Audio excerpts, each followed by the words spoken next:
ये रही कहानी की अगली विस्तृत एक्शन, ड्रामा और रोमांच से भरी कड़ी।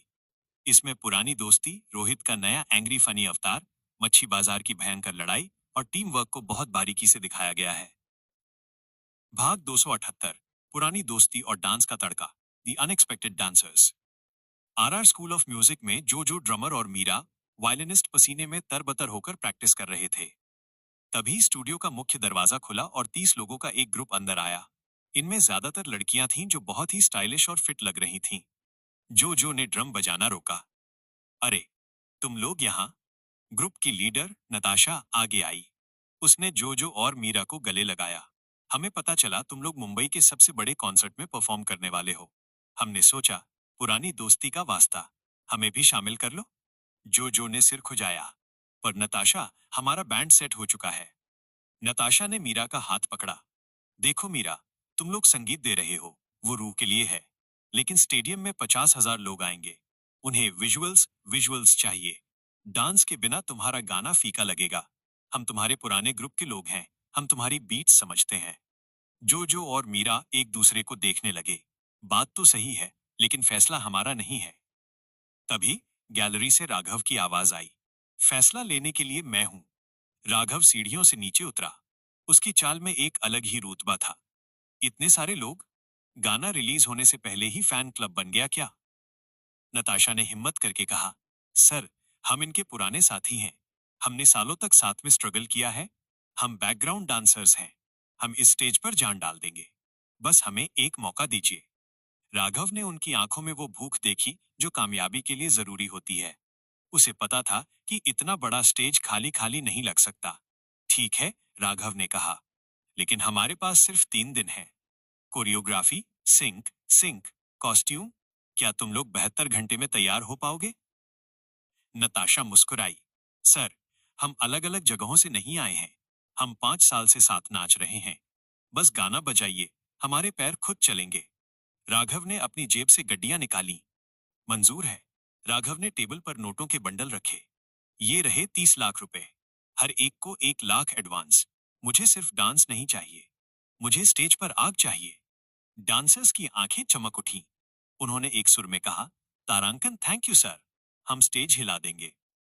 राघव ने जोजो से कहा, जोजो, इनको क्या चाहिए वो तुम देखो। कॉस्ट्यूम के लिए रोहित से संपर्क करना, वो इंतजाम कर देगा। भाग 279, लॉजिस्टिक्स का संकट, द सप्लाई क्राइसिस। डांसर्स के जाने के बाद अनन्या ने अपनी चेकलिस्ट देखी। राघव, अनन्या ने माथे पर हाथ रखा। डांसर्स तो आ गए, लेकिन एक प्रॉब्लम है। स्टेडियम बहुत बड़ा है। हमारे पास स्टेज के लिए special effects, safety mats mats और वीआईपी गेस्ट्स के लिए कैटरिंग का सामान कम पड़ रहा है। हमें फिर से शॉपिंग पर जाना होगा, वरना कॉन्सर्ट अधूरा लगेगा। रोहित ने अपनी आस्तीन चढ़ाई। शॉपिंग? मतलब एक और एडवेंचर? चलो भाई, गाड़ी निकालो। राघव, रोहित, अनन्या और रहमत अपनी एसयूवी में फिर से मुंबई की सड़कों पर निकल पड़े। भाग 280, पटाखों की दुकान और रोहित का पंच, फायरवर्क्स एंड द फनी पंच। सबसे पहले वे मस्जिद बंदर की थोक पटाखा मार्केट में गए। उन्हें स्टेज के लिए कोल्ड पायरो और आतिशबाजी चाहिए थी। वे एक बड़ी दुकान ज्वाला फायरवर्क्स में घुसे। दुकानदार एक मोटा और घमंडी आदमी था जो पान चबा रहा था। रहमत ने विनम्रता से पूछा, भाई साहब, हमें 500 स्काई शॉट्स और कोल्ड पायरो चाहिए, बेस्ट क्वालिटी के। दुकानदार ने रहमत के कपड़े, जो अब भी सिंपल थे, देखकर मजाक उड़ाया। अरे ओ बिरयानी वाले, 500 पीस? तेरे घर की शादी नहीं है। चल भाग यहाँ से, फुटकर रिटेल सामान नहीं बेचते हम। रहमत का चेहरा उतर गया। राघव आगे आने ही वाला था, लेकिन इस बार रोहित ने उसे रोक दिया। रोहित ने अपना चश्मा नाक पर खिसकाया और दुकानदार के काउंटर पर झुक गया। ओ ये सुतली बम, रोहित ने फनी अंदाज में कहा। तुझे क्या लगा हम दिवाली मनाने आए हैं? हम पूरा स्टेडियम जलाने आए हैं। दुकानदार हंसा। तू जलाएगा? शक्ल देखी है अपनी? रोहित को गुस्सा आ गया, लेकिन उसके चेहरे पर मुस्कान थी। शक्ल तो तेरी अच्छी है भाई, बिल्कुल जले हुए अनार जैसी। लेकिन अब मैं तुझे रॉकेट बनाऊंगा। एक्शन। रोहित ने दुकानदार का कॉलर पकड़ा और अपनी जहाज पर काम करके बनी हुई ताकत से उसे काउंटर के ऊपर खींच लिया। सॉरी बोल मेरे दोस्त को, रोहित ने कहा। दुकानदार ने हाथ छुड़ाने की कोशिश की, लेकिन रोहित ने उसे हवा में उठा रखा था। सॉरी। सॉरी भाई। दुकानदार घबरा गया।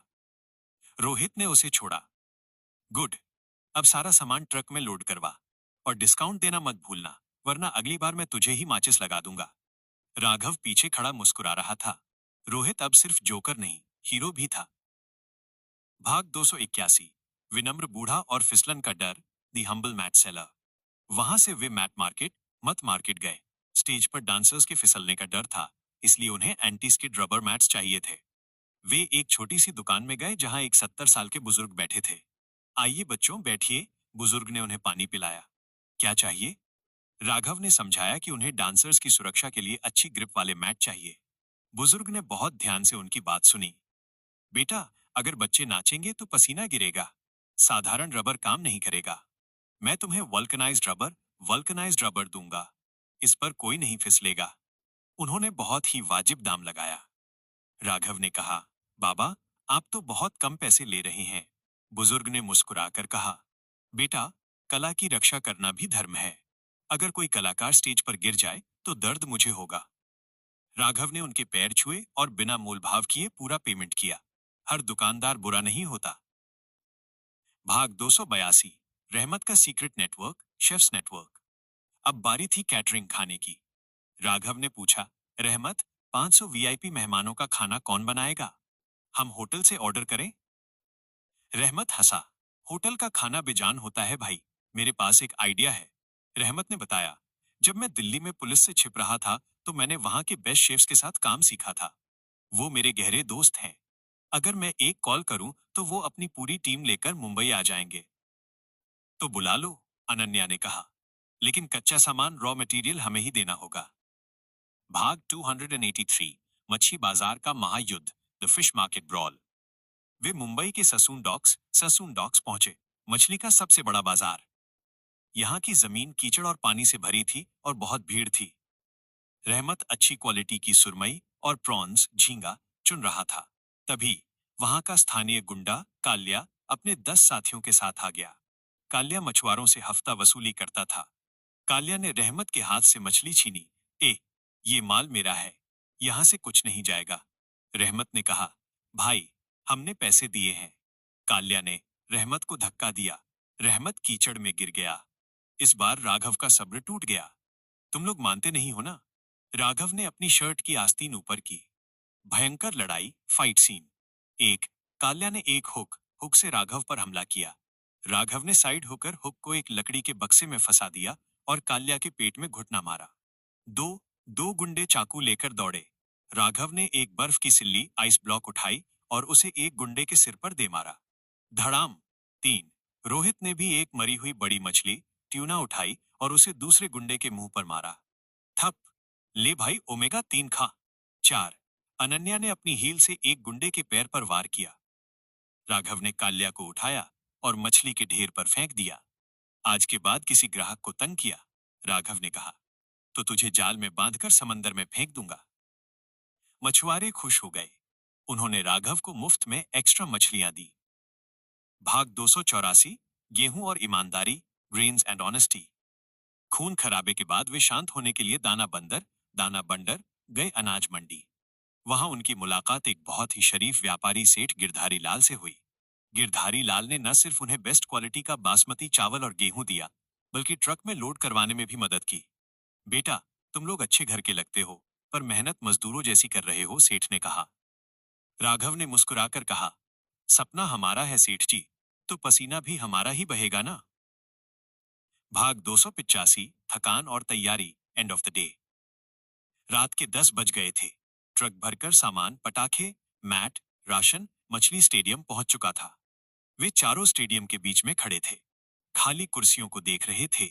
रोहित जमीन पर लेट गया। भाई, आज तो कमर टूट गई। मच्छी बाजार की बदबू अभी भी आ रही है। अनन्या ने उसके पास बैठकर कहा, लेकिन मजा आया ना? राघव ने स्टेडियम की फ्लडलाइट्स की तरफ देखा। तैयारी पूरी है, राघव ने कहा। सामान आ गया, टीम तैयार है और हमारे इरादे फौलादी हैं। अब बस धमाके का इंतजार है।